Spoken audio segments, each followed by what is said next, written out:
여러분 소나기를 쓰신 황순원님을 다 아실 거예요.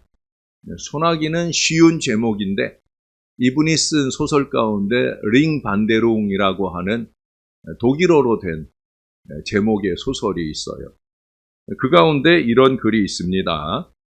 짙은 안개나 세찬 눈보라를 만났을 때 제일 안전한 방법은 이미 자리 잡고 있던 데서 날씨가 호전되기를 기다리는 것이다. 그러나 일정 문제나 식량 사정으로 부득이 다음 목적지까지 가지 않으면 안 될 경우가 생기기도 한다.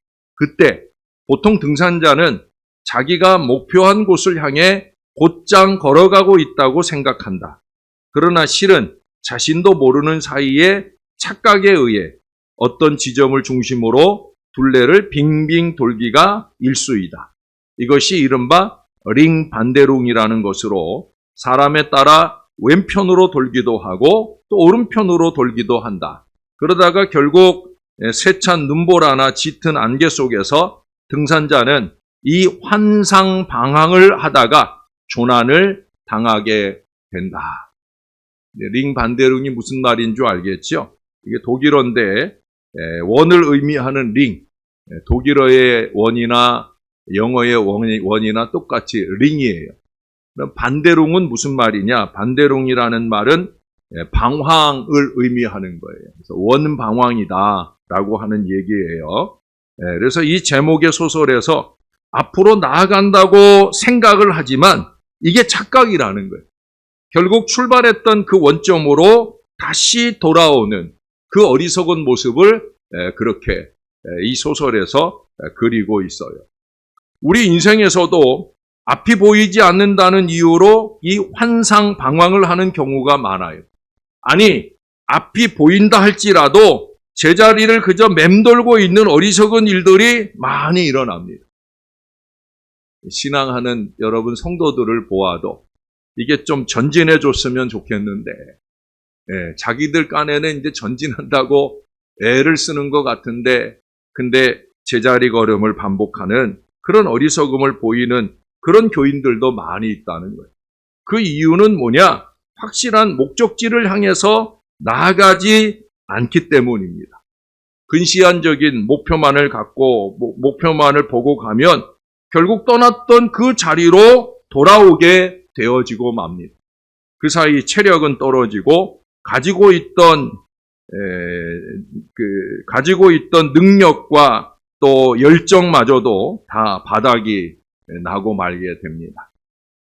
애굽에서 출발한 이스라엘 백성들에게 가장 필요한 것은 확실한 목적지입니다. 물론 가나안이라고 하는 목적지도 중요합니다만은 가나안에 왜 가느냐? 가나안에 왜 가요? 가나안에 가려는 이유는 모세가 그 바로 앞에서 말한 것처럼 하나님을 잘 신앙하기 위해, 그 시기로는 하나님께 잘 예배하기 위해라고 말하지만 하나님을 잘 신앙하기 위해, 바로 그게 목적지예요. 지금 자신들이 있는 좌표와 최종적인 이 목적지의 좌표가 있어야 방황하지 않고 잘 갈 수 있어요. 영적으로도 더욱 필요한 것이 바로 이 정확한 목적지입니다. 그래서 하나님은 시내산에서 백성들에게 그 영적인 목적지로 또는 안내 지도로 바로 십계명을 주신 거예요. 근데 여러분, 오늘 십계명을 주시는 첫 번째 시작의 말씀이 뭐예요? 하나님이 이 모든 말씀으로 말씀하여 이르시되, 이 얘기는 지금 20장에 적고 있는 그 10가지 계명의 말씀만을 말하는 건 아니에요. 저도 오늘 십계명이라고 하는 표현을 쓰지만 그 십계명 자체의 기록만이 아니라 이 모든 말씀이에요. 이 모든 말씀. 네? 우리가 주일마다, 새벽마다, 또 날마다 자기의 삶 속에서 끊임없이 읽고 상고하는 바로 그 모든 말씀이에요. 하나님은 이 모든 말씀, 이 율법은 결코 불필요한 것이 아니다 말씀하죠. 하나님의 말씀은 꼭 필요합니다. 맞습니까? 하나님의 말씀은 꼭 필요해요. 없어서는 안 되는 말씀이에요. 출애굽한 지 3개월이 지났어요. 이들이 도착한 시내산에서 하나님은 모세를 불러서 언약을 맺으셔요. 그리고 앞으로 살아갈 지침으로 이 십계명을 포함한 율법의 말씀을 주셨습니다.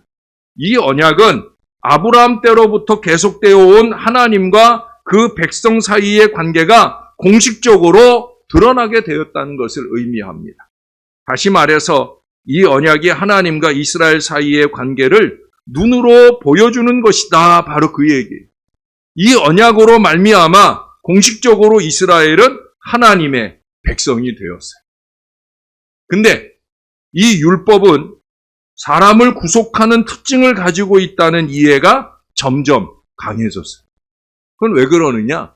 이 하나님의 말씀을 자기를 위해 지키는 말씀으로 집중한 것이 아니라 다른 사람을 구속하거나 정죄하는 말씀의 도구로 사용해 버렸다는데 바로 문제가 생긴 거예요. 신약 성경에 보면 예수님으로 말미암아 구약의 율법은 폐기되었다라고 이해하기도 합니다. 결코 아니에요. 네?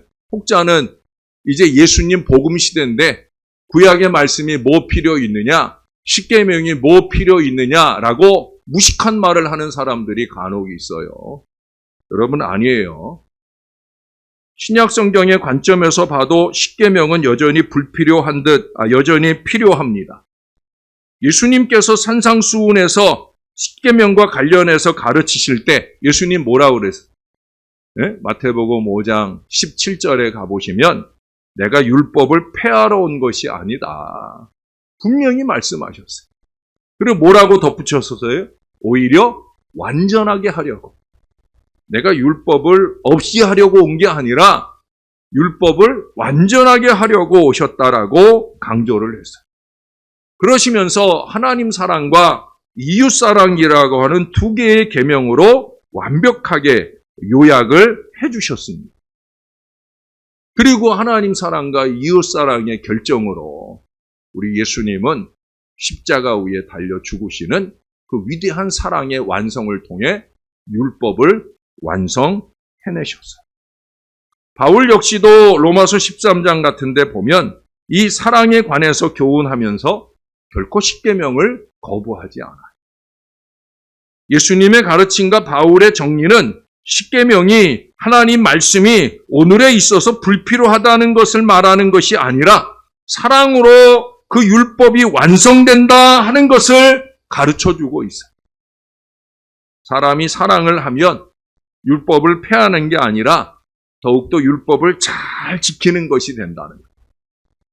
하나님을 더 많이 사랑하고 사람을 더 많이 사랑하고 배려할수록 이 하나님의 말씀이 점점 내 삶 속에 결실해 가는 것을 느끼게 되어진다는 거예요. 다시 말해서 율법의 기본 정신은 사랑을 얼마나 준수하느냐에 달려 있다는 거예요. 대부분 사랑 없는 사람들, 또 사랑하기 싫은 사람들이 율법 무용론을 주장합니다. 십계명은 구원의 은총, 다시 말해서 출애굽의 해방을 이미 경험한 자들이 그 은혜에 감사하는 마음으로 지켜야 할 신앙적인 응답의 행위예요. 여러분 출애굽이 먼저예요? 십계명이 먼저예요? 출애굽이 먼저예요. 하나님의 은혜가 먼저 오고 그 은혜에 감사 감격하면서 이제 하나님이 주신 이 모든 말씀을 자발적으로 적극적으로 지켜나가는 이 은혜로운 역사가 나타나게 된다는 것. 다시 말해서 구원의 은총에 대한 우리 하나님을 향한 강한 사랑의 응답을 삶을 통해서 드러내는 것. 그것이 바로 말씀의 삶. 흐르는 강물과 잔잔한 바닷물이 만나는 그 지점. 네? 한번 머릿속에 그려보세요. 동해안에 어디든지 남해안에 어디든지 항상 강이 흘러내려서 바다와 만나는 지점이 있잖아요. 그렇죠? 그 지점을 영어로 뭐라고 그러냐면 솔트 라인이라고 그래요. 솔트, 소금. 예? 솔트 라인. 이 솔트 라인은 수시로 변해요. 가뭄으로 강물의 양이 줄어들면 이 솔트 라인은 좀 더 이 강 위쪽으로 형성이 되어집니다. 그래서 강 끄트머리까지 안 와도 일찌감치 짠 기운이 나타나기 시작한다는 거예요. 왜? 위에서 내려오는 물이 적으니까. 그러나 비가 많이 왔어요. 그래서 그 많은 비가 쭉 흘러내려가면 이 솔트라인이 어떻게 되겠어요? 바다 안쪽까지 쭉 퍼져가게 되어집니다. 실제로 그 비 올 때 그 흙탕물이 쫙 내려가면 그 바다의 맑은 물이 이 솔트라인이 쭉 밀려서 내려간 그 모양을 쉽게 구분해 볼 수가 있습니다. 여러분, 우리 신앙생활에도 이 같은 솔트라인이 있어요. 매일 하나님의 말씀을 읽고 기도하면서 열심히 전도하면서 그렇게 주를 섬기고 은혜를 받을 때는 우리의 죄악들이 내게서 점점 멀리 물러가게 되어집니다. 영적인 솔트라인이 확장이 되어진다는 것. 그러나 바쁘다는 이유와 피곤하다는 핑계로 예배에 참석하지 않고 기도도 쉬며 계명에 따라 살지 않는다고 하면 얼마 받지도 못한 그 은혜가 메마르게 되면 우리의 마음과 생각 그리고 삶도 점차 세속화되어지는 것. 그 세속화되어진 걸로 생각하면서 하나님의 일을 하겠다고 나서니까 자꾸 문제나 어려움들을 만들어 가는데 앞장서게 되어집니다. 그러므로 우리는 그 주 예수 그리스도를 변함없이 사랑하고 이 하나님의 말씀을 열심히 지켜내며 날마다 기도를 쉬지 않으므로 은혜를 풍성하게 유지해야 되는 거예요. 금요일 새벽에 오셨던 분들이나 또 새벽 말씀을 들어보신 분들은 들으셨겠지만 말씀의 로고스의 그 생동, 그것이 내 안에서 뜨겁고 넘치게 일어나야 된다는 거예요. 왜? 하나님은 그렇게 우리를 말씀으로 보호하시기 위해서 십계명의 모든 말씀을 주셨기 때문입니다. 사람들은 삶에서 소중한 것이 무엇인지 진정으로 깨닫지 못할 때가 많이 있어요. 자신의 육신을 만족시키는 것이 바람직한 삶이라 생각하지만 그것은 오히려 삶과 육신을 소진하게 되는 경우들이 더 많습니다. 이를 극복하려면 하나님을 진심으로 경외하며 자기 외에 다른 사람의 삶도 가치 있는 것으로 여기는 것이 필요합니다. 십계명은 나 외에 다른 사람의 삶도 소중하다는 것을 우리 하나님이 직접 알려주신다는 그 의미를 가져요. 예를 들어서 안식일을 지킨다. 안식일을 지킨다. 우리는 주일 성수라는 말로 주일에 예배하는 게 주일 성수라고 그렇게 생각하는 경우가 많은데 물론 그거 중요하지.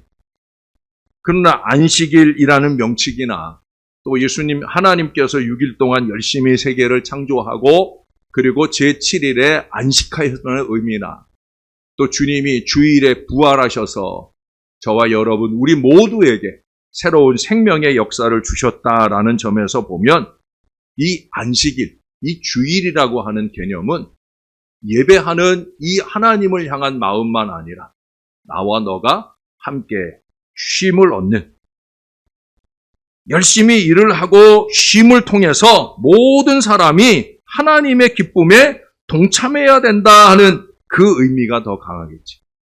그러므로 자기만 쉬는 게 아니라 종들도 또 종들뿐만 아니라 그 누구라도 이 쉼에서 빠질 수 없다는 거예요. 다른 사람의 재물이나 사람 사이에 마땅히 지켜야 할 것들을 잘 지키는 것도 마찬가지라는 거예요. 여러분 주일에 우리가 하나님께 잘 예배하는 것도 중요하지만 다른 사람의 안식을 배려하는 것도 중요해요.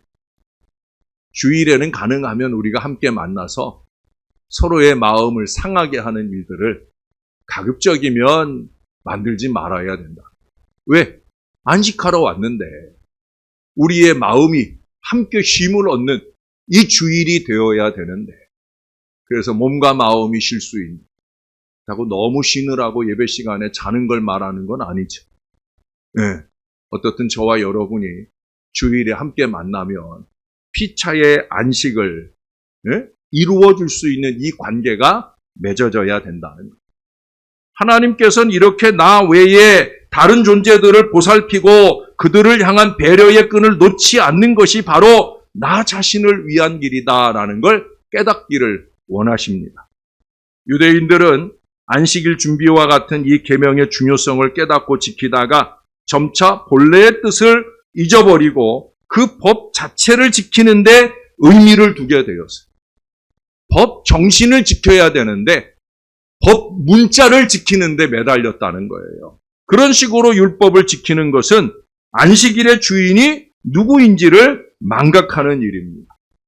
율법을 그 정신대로 지킨다고 하면 공동체는 하나님 중심으로 더 결속이 되고 거짓 증거 없이 공정한 판결이 시행이 되며 서로 아끼고 화목하게 되는 평안이 이루어지게 되어서 결국 율법을 지키는 내가 또 우리 모두가 이 땅에서 이 공동체 안에서 함께 행복하게 살 수 있게 되어진다는 거예요. 아까도 말씀드렸던 마태복음 5장 17절에서 우리 예수님께서 율법을 완전하게 하려고 오셨다라고 말씀을 했어요. 완전하게. 이 완전하게라고 하는 단어의 원어인 헬라어 알라소라고 하는 말은 고치다, 개량하다, 온전하게 하다 그 의미를 가지고 있어요. 그러므로 참된 의미에서의 개혁은 맹목적이며 극단적인 혁명과는 구분이 되어집니다.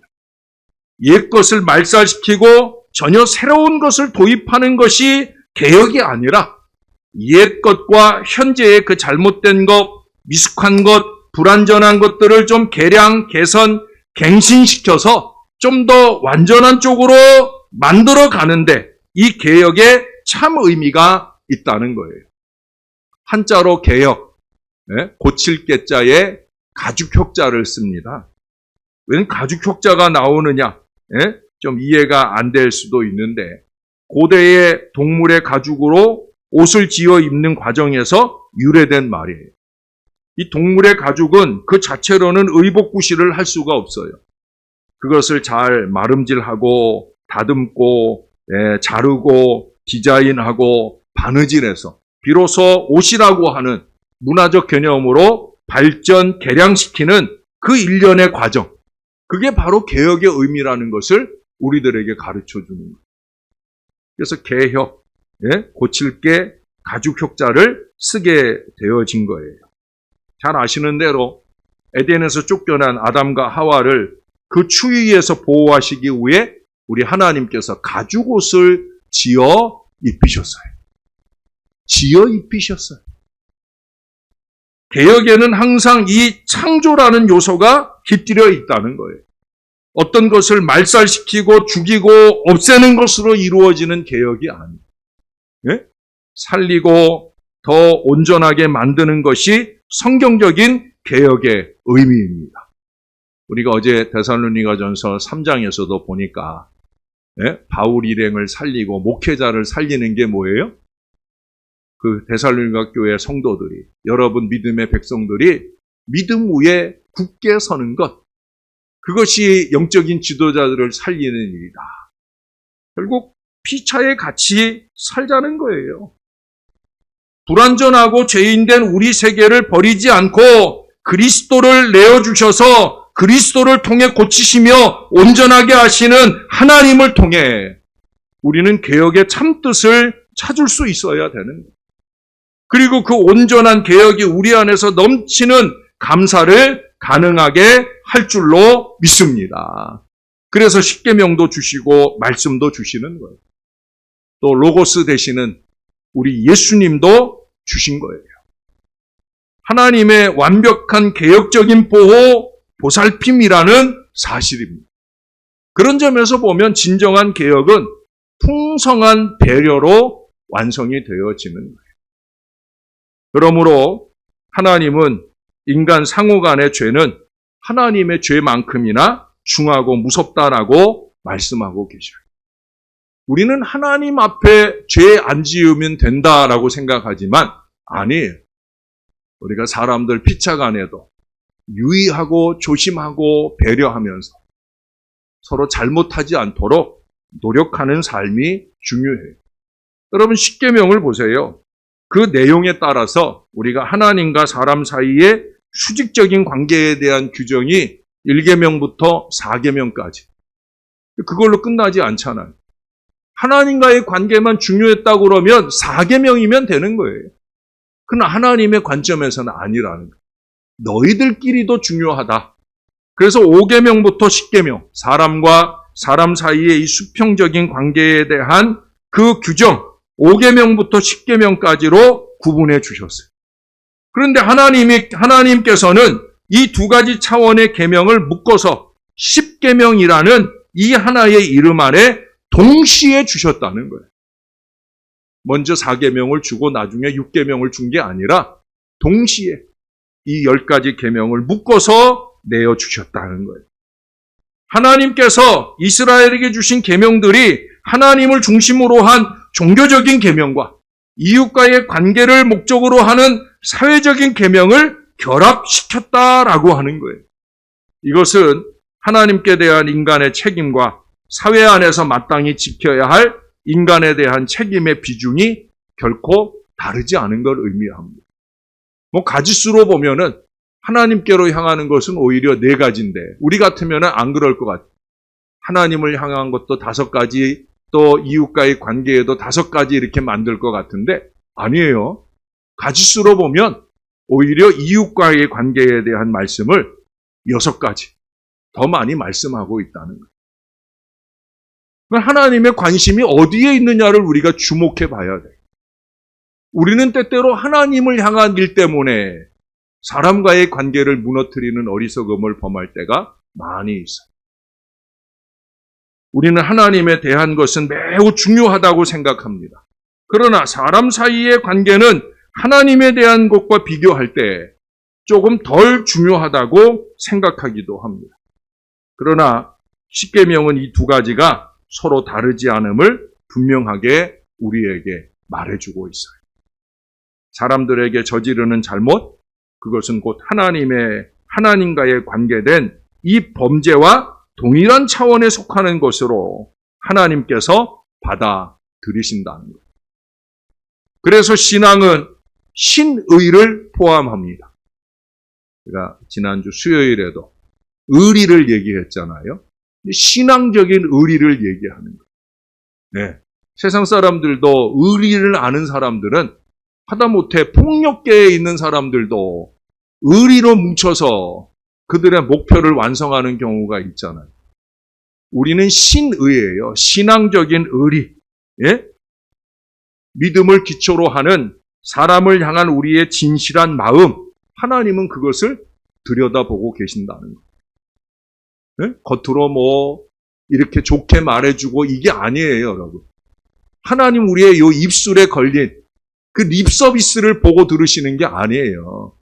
우리의 마음 중심이 사람을 향해 어떤 마음이냐. 하나님은 그걸 들여다보고 계시다는 거예요. 사람을 향해서나 또는 하나님의 이 일에 대한 마음가짐이 중심을 보고 계시는 하나님. 여러분 잊지 말아야 됩니다. 어느 훈련병의 일기입니다. 올 2월 나는 해군에 자원 입대했다. 그때는 늦겨울 추위가 기승을 부리던 때라 전투복에 야전 상의를 걸치고도 이빨 부딪히는 소리가 날 만큼 추웠다. 게다가 점호 시간만 되면 당직 소대장은 청소 상태가 불량하다는 이유로 우리들을 바닷바람이 쌩쌩 부는 연병장에 집합시켜 팬티 차림으로 체력 단련을 시키곤 했다. 그때 고된 훈련으로 내 손은 온통 상처 투성이에다 손가락 마디마디가 턱턱 갈라져 꼭 원시인의 손 같았다. 그러던 어느 날 밤이었다. 그날도 야간 체력 훈련을 마치고 막사로 돌아와 흙 묻은 손을 씻는데 상처 때문에 몹시 쓰렸다. 보았던 손은 온데간데 없고 뻘겋게 얼어 퉁퉁 부어오른 손을 보자 나는 괜히 서글퍼졌다. 그때 문득 머릿속에 떠오른 것이 있었다. 어머니의 손이었다. 입대하기 전 어머니는 포장마차를 하셨다. 옆에 연탄, 화덕을 두고 두꺼운 옷을 입으셨지만 항상 날이 너무 춥구나 하며 손을 입에 대고 호호 불곤 하셨다. 그러다 우연히 찬물에 그릇을 닦는 어머니의 손을 보았는데 지금의 내 손과는 비교도 안 될 정도로 거칠었다. 그런데도 철이 없던 나는 엄마, 약 좀 사서 발라. 물도 데워 쓰고 하고 퉁명스럽게 말해버렸다. 그때 어머니는 무관심한 내 말에 얼마나 외로우셨을까 생각하니 갑자기 목이 메어왔다. 우리 가족을 위해 그 추위에 상처난 손으로 밤새워 일하던 어머니는 손이 얼마나 쓰리고 아프셨을까. 그날 밤 나는 잠을 이루지 못한 채 모포를 뒤집어 쓰고 한참 동안 흐느꼈다. 그리고 그때까지도 한 번도 해보지 못한 말이 자꾸만 입가를 맴돌았다. 어머니, 사랑해요. 어머니, 사랑해요. 여러분, 이런 깨달음이 우리의 관계 속에서 늘 필요합니다. 육신의 가족만 아니라 영적인 가족으로 맺어진 우리의 관계 속에서도 사소한 잘못부터 계명 속 범죄까지도 결국 이 관계를 열기 위한 하나님의 목표가 선명해집니다. 하나님이 뭘 의도하시느냐, 우리가 그걸 봐야 된다는 거예요. 문자적 계명이 아니라 그 계명 속에 있는 하나님의 생각, 하나님의 정신을 볼 수 있어야 된다는 거예요. 십계명은 하나님의 거룩하신 이름이 이 땅에 드높아지려는 목적으로 우리에게 주어졌어요. 십계명만 아니라 이 모든 말씀이 마찬가지예요. 그러나 동시에 하나님의 백성이 이 공동체 안에서 화목하기 위한 이 목적을 가지기도 한다는 사실이에요.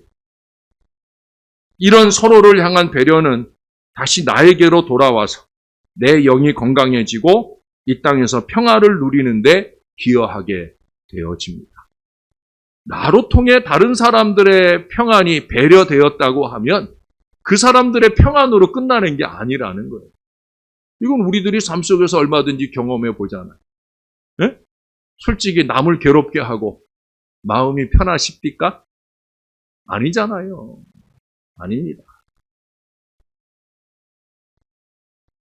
나의 작은 몸짓, 말짓이 누군가의 마음을 편안하게 배려하게 되면 그날 밤 나의 잠자리도 편안할 수 있는 거예요. 여러분, 이 율법, 이 하나님의 말씀은 사랑으로 완성이 되어집니다. 그리고 그 사랑의 극치는 십자가에 달리신 그리스도이신 예수님에게서 발견되어집니다. 저는 여러분들에게 여러 번 얘기했잖아요. 이 십자가는 하나님과 우리 사이의 수직적 관계와 우리와 우리 사이의 수평적 관계를 잘 보여주는 결정체다. 그게 바로 십자가다. 그 십자가를 바라볼 때마다 우리를 향한 하나님의 사랑만 아니라 이웃을 향한 나의 사랑도 우리가 볼 수 있어야 된다는 것. 예수님의 순환의 의미는 서로 사랑하지 않고 서로의 것을 탐내며 종국에는 하나님을 배반한 우리의 죄를 깨달을 때 비로소 알게 되어집니다. 결국 우리의 확실한 목표는 언제나 말씀이에요. 또 그 말씀이 육신이 되어 이 땅에 오신 우리의 구주 예수님입니다. 사랑하는 여러분, 로고스이신 말씀과 함께 우리 예수님께 더욱더 집중하는 저와 여러분의 신앙이 되고 그 예수님의 사랑을 더 많이 나타내는 더 건강한 신앙의 삶이 우리의 가정에서 우리의 교회 공동체에서 아름답게 펼쳐 열어지게 되시기를 사랑의 완성이신 우리 주 예수님의 이름으로 간절히 축원합니다. 기도하겠습니다. 좋으신 하나님, 하나님의 은혜를 감사합니다. 구약에서는 십계명 등 율법의 말씀을 주시고 이제 신약에서는 복음의 말씀을 주셔서 이 두 가지가 합하여 이 모든 말씀으로 하나님의 사랑을 알게 하시고 이제 그 하나님의 사랑에 근거하여 세상을 향한 우리의 사랑을 나타낼 믿음을 우리에게 더하여 주시니 감사를 드립니다. 잊지 말게 하여 주옵소서. 하나님을 향한 우리의 순전한 믿음이 이젠 이웃을 향한 배려와 사랑으로 아름답게 나타나야 되는 것임을 잊지 말게 도와 주시옵소서. 하나님께 잘 예배하는 것도 중요하고 또한 다른 사람들을 잘 배려하는 사랑의 마음도 중요한 것임을 잊지 말게 도와주셔서 우리의 어리석은 고집으로 사는 게 아니라 우리 하나님이 주신 그 아름다운 사랑의 배려로 우리가 함께 행복해질 수 있게 도와주시옵소서. 주님을 사랑합니다. 주님께 감사합니다. 예수님의 이름으로 기도합니다. 아멘.